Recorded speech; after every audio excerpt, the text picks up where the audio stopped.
I started off doing that as far as acting, and then I started booking modeling jobs. And I was young and unfocused, and it's really difficult, at least it was for me, to turn down a paying job in an exotic location to stay in town for an audition that you may or may not even get a call back for. So I found myself always going for the money, and so then I would be auditioning for stuff, and I would get a call back, but I would be working in Australia, or I would be working in Spain or Italy or Thailand, somewhere. So a couple years ago, I made the decision that if I wanted to have a career in a couple years, instead of being one of those girls that used to have a career, I needed to make a change and do it right away. And, I was always saying I was an actress and I wanted to be an actress, but I was never in town and I was modeling. So it was very scary to start turning down. Like, it's one thing to know that you're going to take a pay cut and know that you're going to turn stuff down. It's another thing to actually do it.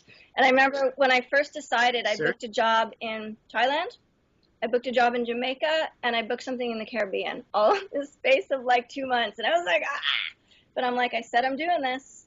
So that's kind of what I did. And somebody asked me the other day, well, how come you're working all of a sudden? How come you didn't really work that much for all those years? And I said I was never focused on it. Like, I just was off modeling, and that now I finally decided, okay, this is what I want to do. And I started, really going to class and studying my butt off. Thank you, Margie Haber. You really changed things for me. She's an acting teacher. And that's that. If that makes any sense. And once you made that transition into being a full-time actress, things really took off. Yes and no. It was acting and then booking, producing. I kind of decided this is what I'm going to do. And so I started booking small parts in all these indie films. And then, a short while later, I started booking supporting roles. And then last year, I started booking leads. And I think I did leads in 5 indies last year. And now I'm starting to book supporting roles in studio pictures.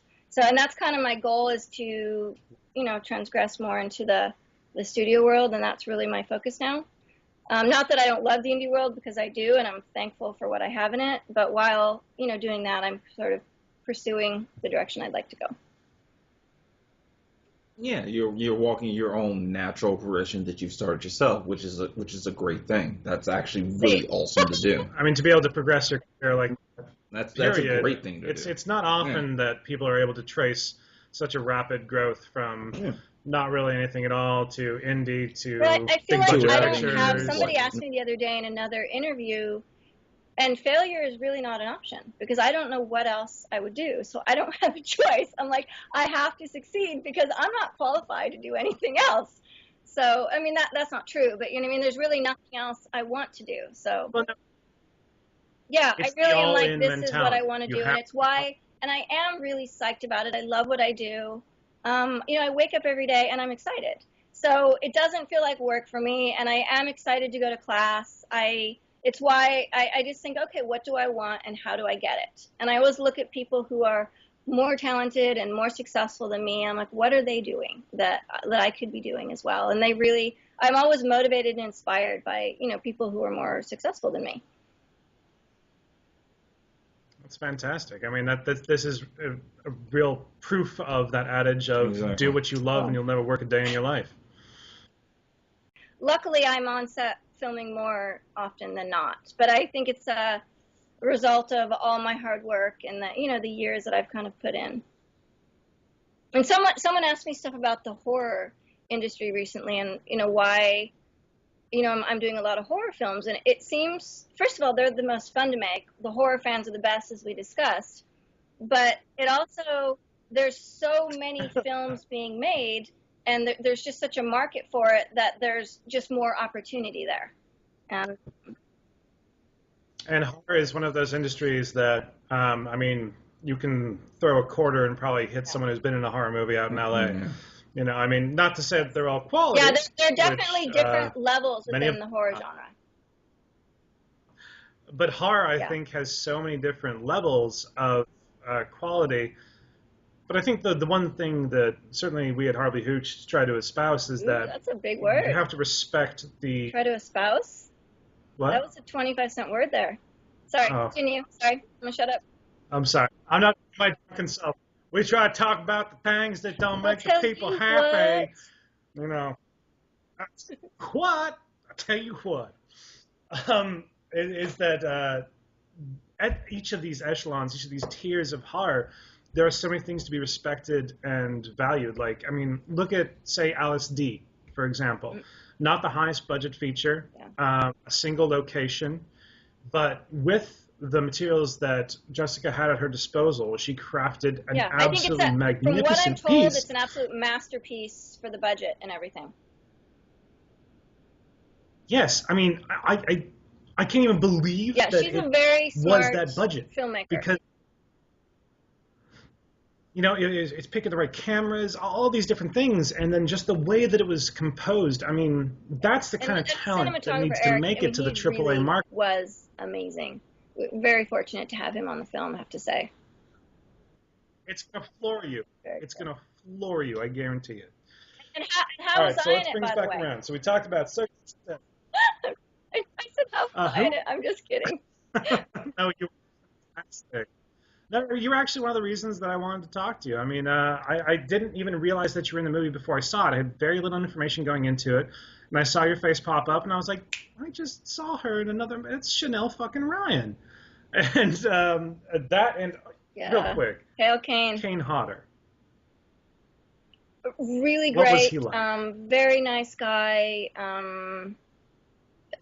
Just a sweetheart. It's funny, most of these guys that play these iconic bad guys are just the sweetest, just really polite, really down to earth, great to work with.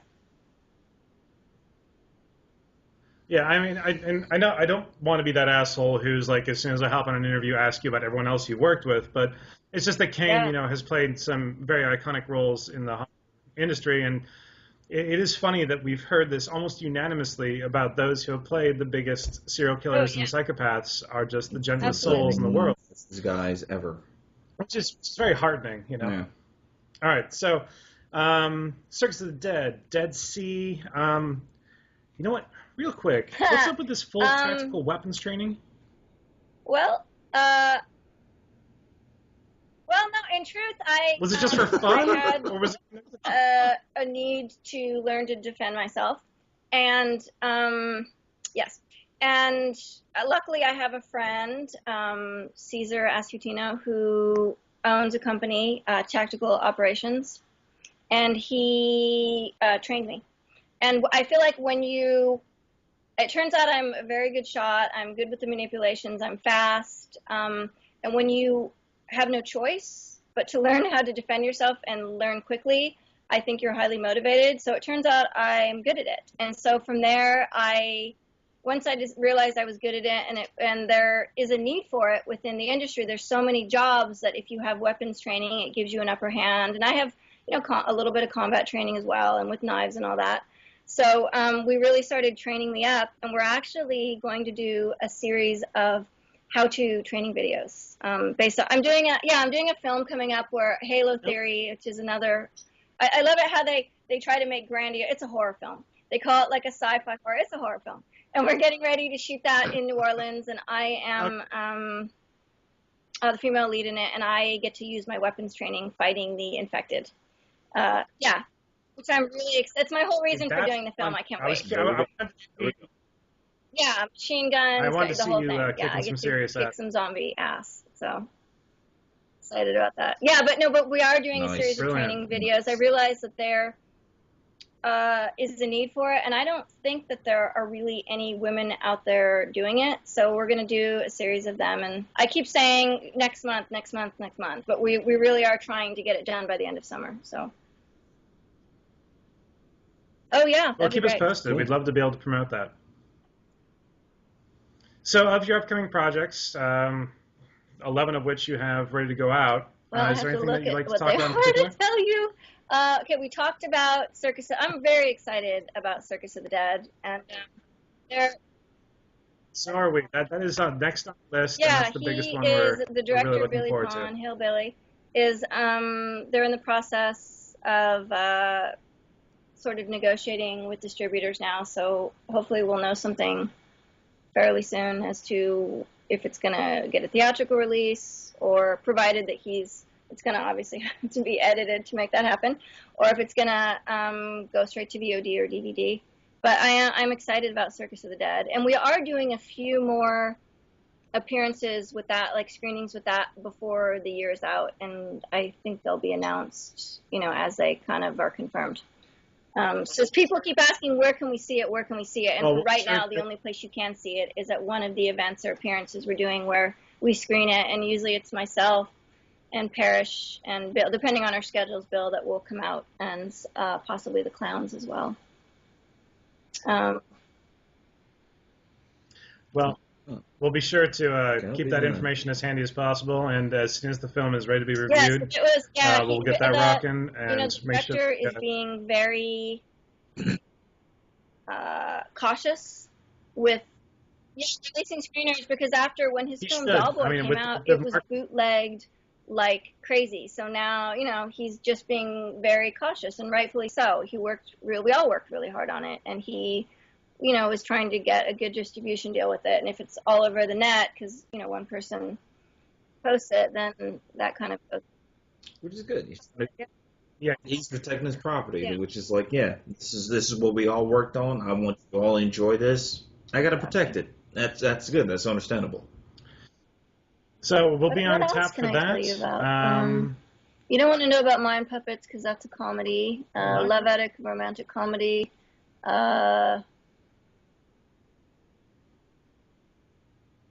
Well, I mean, I don't know. all right if you want to plug somebody else. Keep going. Later this month, actually, the 19th and 20th, Hell's Kitty, which is it's a comedy horror. It's actually, it's very well done, nice. Really well shot. You can go to hellskitty.com and check it out. It's a web series, but it's one I'm excited about because proceeds go to help animals in need, different animal organizations, which is why I'm involved, because I'm a huge animal activist. And every month for the episode, they have different sort of iconic people in the horror genre guest star on it. And every month the show, the episode is premiered in Los Angeles at Mann's Chinese, and I don't know what theater in Austin, and then in New York as well as Miami. And they're going to edit it into a film at the end of the year, and there's a comic book coming out, and they're working on a video. Yeah, it's pretty amazing. You have to check out. It's an animated thing, and I think it will probably get picked up. It's perfect for a TV show, in my opinion, on something like FX Network, or what's the other really kind of hip, edgy network. And anyway, it's good for one of those. FX is the most damaging one right now as far as like TV shows and series. But it's trying to get picked up. Yeah. No, it's not Spike. You can't say Spike. Spike is not. See, this is what happens when I work all day and I'm not prepared. I normally have to have notes. Like, oh yeah. I tell you what. Don't worry about it. We'll sort it out, and we'll include the details. Include the details in the comments and the actual description for the article. Thanks, you guys. Okay, well, sorry that we Chanel, have to keep thank you so much for joining us. This has turned into.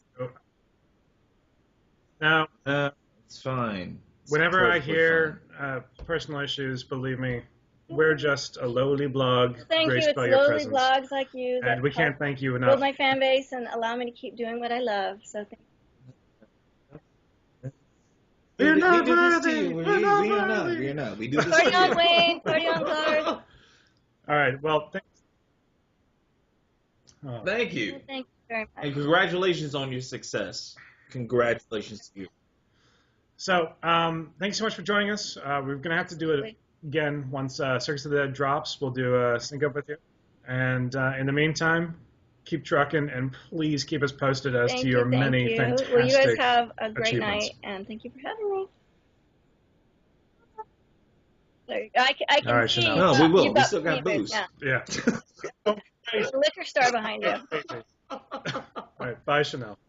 Oh, Yeah, well, that's already been drunk. Yeah, that's. Anyway. Bye, guys.